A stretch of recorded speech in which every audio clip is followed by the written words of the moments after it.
Hello guys, welcome back to new video. Guys, सबसे पहले बता दूं कि मेरा नाम राजेंद्र कुमार है। मैं खुद एक जीडीएस बीपीएम में सिलेक्टेड हूं। तो जो भी आप लोगों को इन्फॉर्मेशन दूंगा बिल्कुल ऑथेंटिक होने वाली है। तो आज की इस वीडियो में हम लोग बात करने वाले हैं कि क्या जो है जीडीएस की सैलरी सच में बढ़ेगी। आप लोगों को जो है यूट्यूब वाले बहुत सारे बता रहे हैं या फिर कहीं से भी जहां से भी आप लोग पता कर रहे होंगे, तो उसमें जो है बहुत सारे ऐसे नोटिफिकेशन भी लोग दिखा रहे हैं कि जो है जीडीएस की सैलरी बढ़ने वाली है। जो है जब भी आपका जैसे कि 50% डीए पूरा होने के बाद क्या होगा, क्या 50% के डीए पूरा होने के बाद जो है फिर से डीए में वृद्धि होगी या फिर रोक दिया जाएगा डीए। क्योंकि अक्सर रूल यही कहता है कि 50% डीए जब आपका पूर्ण हो जाता है, यानी कि महंगाई भत्ता जब 50% पूर्ण हो जाता है, उसके बाद जो है आपको जो है डीए नहीं बढ़ाया जाता है, बल्कि उसको जो है बेसिक पे बना दिया जाता है। वही जो है पे कमीशन होता है। जैसे कि अभी आप तो लोगों को पता होगा कि 7वां पे कमीशन जो है चल रहा है। तो 8वां पे कमीशन क्या लगेगा या फिर नहीं लगेगा, सरकार क्या चाहती है इससे रिलेटेड। 2024 में अगर मान के चलो 8वां पे कमीशन यानी कि 8वां वेतन आयोग अगर आपका लग जाता है, तो जो है लगभग आपकी सैलरी 25,000 के ऊपर भी जा सकती है, जीडीएस की सैलरी। जी हाँ, बिल्कुल। अभी मैं पूरा कैलकुलेट करके भी आप लोगों को दिखाऊंगा कि 8वां पे कमीशन जैसे ही आपका लगेगा, तो पूरा पूरा आपका जो है 25,000 के आसपास आपकी सैलरी पहुंचने वाली है। सभी के लिए है, चाहे तो आप बीपीएम हो, चाहे एबीपीएम हो, चाहे डाक सेवक किसी भी पद पर हो या फिर किसी अन्य भी कैटेगरी में, जैसे कि सेंट्रल गवर्नमेंट में अन्य जैसे रेलवे वगैरह हो गया, एसएससी वगैरह हो गए, ये सारे जितने भी डिपार्टमेंट हैं, इन सारे डिपार्टमेंट के लिए भी जो है फायदा होने वाला है। क्योंकि अगर पे कमीशन लगेगा तो सबके लिए सेम रहता है। तो पूरी चर्चा हम लोग करने वाले हैं कि जीडीएस की सैलरी सच में बढ़ेगी या फिर नहीं बढ़ेगी, कितनी बढ़ेगी। अगर मान लो पे कमीशन नहीं भी लगता है तो कितनी सैलरी बढ़ेगी, हर साल कितनी बढ़ती है सैलरी। तो सारा डाउट्स क्लियर होने वाला है, तो आप लोग वीडियो के अंत तक जरूर बने रहना। अगर मेरे इस चैनल को अभी तक सब्सक्राइब नहीं किया हुआ है तो प्लीज चैनल को सब्सक्राइब जरूर कर लेना, क्योंकि इस चैनल पे आप लोगों को जीडीएस से रिलेटेड पल पल की और ऑथेंटिक अपडेट मिलती रहती है। तो चलिए हम लोग सीधा वीडियो को शुरू करते हैं। तो जैसे कि आप लोगों को यहाँ पे पता होगा कि जो है इस समय जो है 46% डीए जो है इंक्रीमेंट हो चुका है, यानी कि अभी तक जो है 42% था। 4% डीए में इंक्रीमेंट हुआ है अभी अक्टूबर 2023 में। हालांकि अक्टूबर 2023 वाले सैलरी में नहीं मिला है, लेकिन नवंबर 2023 की जो सैलरी आएगी 30 नवंबर को, उसमें जो है जुड़ के आ जाएगा। तो 46% जुड़ के आ जाएगा उसमें, जो है जो पूरा जुलाई से जुड़ेगा, जुलाई से पूरा एरियर के रूप में आप लोगों को दिया जाएगा। जितने भी पुराने कैंडिडेट हैं, नए कैंडिडेट को तो भाई अक्टूबर से ही मिलेगा, मतलब जब भी ज्वाइनिंग होंगे तब से उनको मिलेगा। तो 46% डीए तो हो चुका है, ये चीज आप लोग पहले से ही जानते हो। तो अब जो है जनवरी 2024 में जो 50% डीए पूरा हो जाएगा, यानी कि हर 6 महीने में डीए बढ़ता है। ये जो डीए बढ़ा है ये जो जुलाई वाला है, यानी कि जो 46% डीए हो चुका है, ये जो है जुलाई 2023 का है। अब जो है इसके बाद 6 महीने बाद यानी कि जनवरी 2024 में बढ़ना चाहिए डीए। तो जनवरी 2024 में जब भी डीए बढ़ेगा तो आपका डीए जो है 50% हो जाएगा, क्योंकि 3 से 4% मिनिमम बढ़ता है। ठीक है, 3 से 4% जो है मिनिमम डीए हर 6 महीने में बढ़ता है। तो जब 50% आपका डीए हो जाएगा, तो रूल ये कहता है, कानून ये कहता है कि जब 50% आपका डीए कंप्लीट हो गया है तो इसके बाद जब है डीए में कोई भी वृद्धि नहीं की जाएगी। नियम यही कहता है। लेकिन जो है अगर मान के चलो कि अगर 50% आपका जनवरी 2024 में हो जाता है, उसके बाद 8वां पे कमीशन का गठन मान लो अगर 24 में नहीं होता है, तो जो है 50% के ऊपर डीए जाएगा या फिर नहीं जाएगा। तो ऐसा देखो बिल्कुल भी नहीं होने वाला है, क्योंकि जो है रूल भले जो 50% का है कि 50% डीए होने के बाद जो है इसमें वृद्धि नहीं की जाएगी, लेकिन जो है अभी तक जैसे कि आप लोगों को पता होगा कि जो 7वां पे कमीशन है, यानी कि 7वां वेतन आयोग अभी चल रहा है इस समय, जो कि 2016 में लागू किया गया था। 10 साल पे लागू होता है। जो पे कमीशन होता है वो जो है हर 10 साल पे लागू होता है। सबसे पहले जान लेते हैं कि पे कमीशन होता क्या है।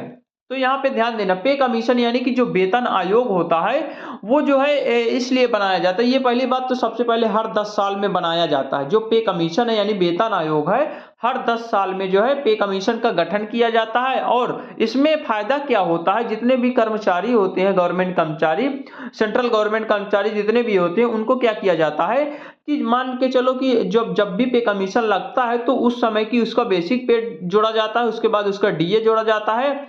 जितना भी सैलरी उसकी उस समय की रहती है प्रेजेंट टाइम को, उसको जो है पूरा पूरा बेसिक पे बना दिया जाता है। कहने का मतलब ये है कि जब भी पे कमीशन का गठन होता है तो जितना आपको इन हैंड सैलरी उस समय मिल रही होगी, उस समय जितना आपको टोटल जोड़ जाड़ के जितना सैलरी मिल रही होगी उसको पूरा पूरा बेसिक पे बना दिया जाएगा। उसके बाद क्या किया जाएगा कि उसको बेसिक पे बनाने के बाद उसमें जो है फिर से डीए को 0% करके फिर से जो है हर 6 महीने में 3 से 4% फिर से बढ़ाया जाएगा।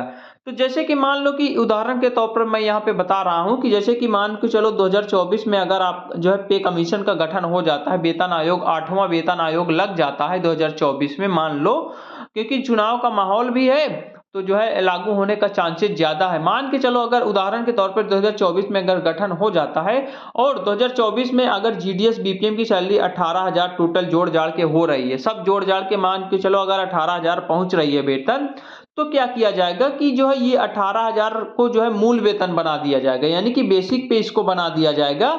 और अब जो आगे जब जैसे ही जो है 18,000 को बेसिक पे बना दिया जाएगा तो आगे जितने भी इंक्रीमेंट लगेंगे उसको जो है 0% कर दिया जाएगा, यानी कि जो डीए है महंगाई भत्ता को 0% कर दिया जाएगा जैसे ही पे कमीशन लगेगा।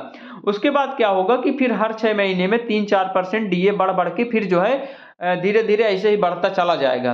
तो फायदा यहाँ पे ये होगा कि 18,000 मूल वेतन में जब आपका जो है डीए जुड़ेगा 3% या 4% हर 6 महीने में जुड़ेगा तो वो 18,000 का डीए जुड़ता है, यानी कि मूल वेतन पर ही डीए लगता है। तो आपकी सैलरी जो है बढ़ती चली जाएगी, 18,000 में जो है वेतन में डीए जुड़ता जाएगा। और ऐसे ही जब भी मान के चलो कि 10 साल के आसपास मान के चलो फिर से अगर आपकी फिर से जो है 50% हो गया आपका जो है डीए जुड़ते जुड़ते 50% हो गया, तो 18,000 को 50% निकालोगे तो 9,000 रुपया टोटल आपका डीए मिलेगा, केवल और केवल 9,000 डीए मिलेगा, 18,000 आपका बेसिक पे मिलेगा। तो आप लोग खुद ही अंदाजा लगा लीजिए कि लगभग 27,000 रुपया आपका सैलरी जो है बन जाएगा उस समय डीए और बेसिक पे मिला के। उसके बाद और अलाउंस मिला के लगभग 28,000 में या फिर 30,000 के आसपास आपकी सैलरी पहुंच जाएगी। जो बीपीएम जीडीएस बीपीएम है उनकी बात कर रहा हूं, अगर 8वां पे कमीशन लगता है तब की बात कर रहा हूं।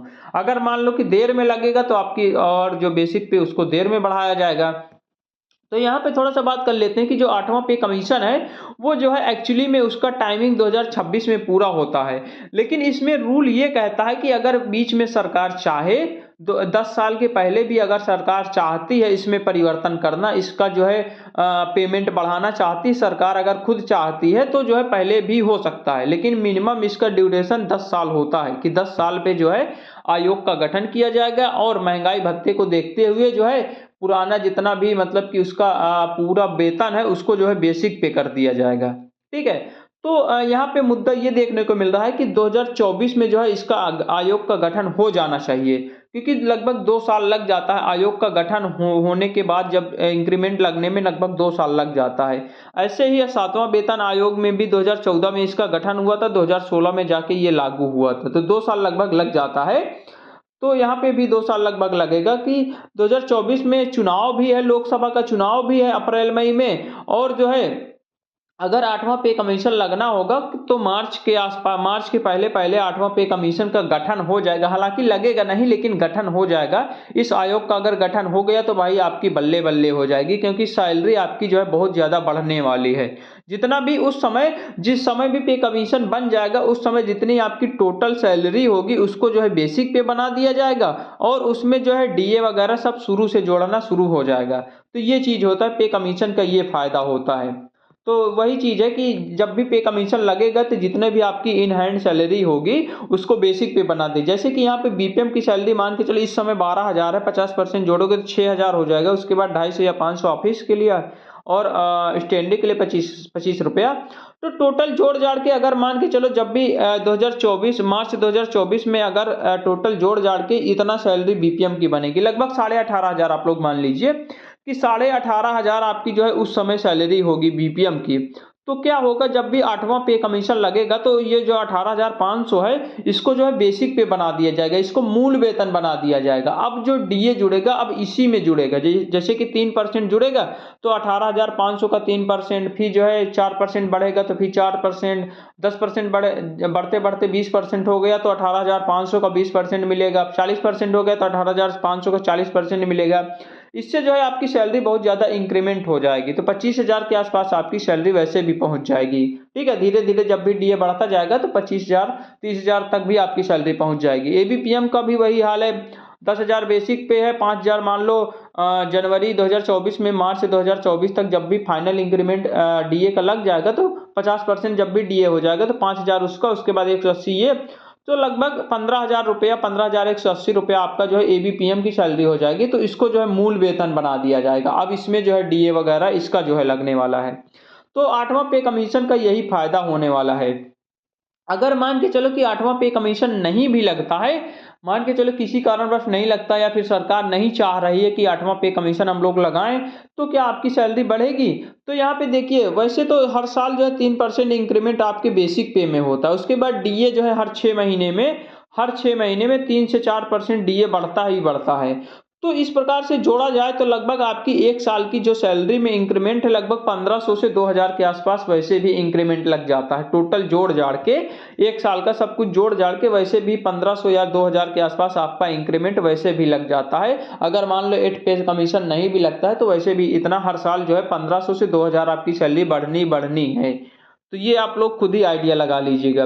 वैसे भी 4% डीए जो भी बढ़ा था, इससे रिलेटेड मैंने प्रॉपर वीडियो पहले से ही बना रखा है कि अक्टूबर में जो है लागू हो गया है। 18 अक्टूबर 2023 को जो है इसको नोटिफिकेशन जारी हो गया, लेकिन अक्टूबर में हालांकि लगा नहीं है क्योंकि 15 अक्टूबर के बाद ये डिक्लेयर हुआ है, इसीलिए अक्टूबर की सैलरी में नहीं जुड़ा है। ये नवंबर 2023 की सैलरी में जुड़ के आएगा पूरा, ठीक है। उसके बाद सैलरी के ये वाला वीडियो मैंने पहले ही बना रखा है, तो वो सैलरी वाला वीडियो देख लीजिए। तो मैंने लगभग सारे पॉइंट्स आप लोगों को क्लियर कर दिए हैं कि जो जीडीएस की सैलरी वो भाई बढ़नी है। अगर मान लो कि चलो 8वां पे कमीशन नहीं भी लगेगा फिर भी आपकी सैलरी 1500 से 2000 के आसपास जो है हर साल बढ़ती है। अगर मान लो 50% डीए जैसे ही जनवरी 2024 में जो है 50% डीए पूरा हो जाएगा, उस समय चुनाव का माहौल भी है लोकसभा का, इसलिए जो है सरकार जो है 8वां पे कमीशन जरूर लाएगी क्योंकि चुनावी मुद्दा जरूर बनेगा।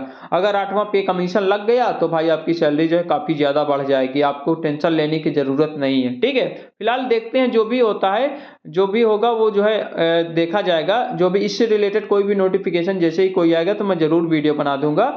तो ये सबके लिए जितने भी बीपीएम एबीपीएम डाक सेवक ये सबके लिए सेम रहता है। तो लगभग मैंने सारे पॉइंट्स आप लोगों को क्लियर कर दिए कि 8वां पे कमीशन जैसे ही लगेगा तो आपकी पूरी सैलरी जो है जितनी भी उस समय की सैलरी होगी उसको जो है बेसिक पे बना दिया जाएगा और पूरा आपका जो है इंक्रीमेंट लग जाएगा। तो अगर फिर भी कोई भी डाउट कोई भी कंफ्यूजन रह जाता तो आप लोग कमेंट बॉक्स में जरूर पूछ लेना। चलिए मिलते हैं एक नई वीडियो के साथ, तब तक के लिए बाय बाय, टेक केयर।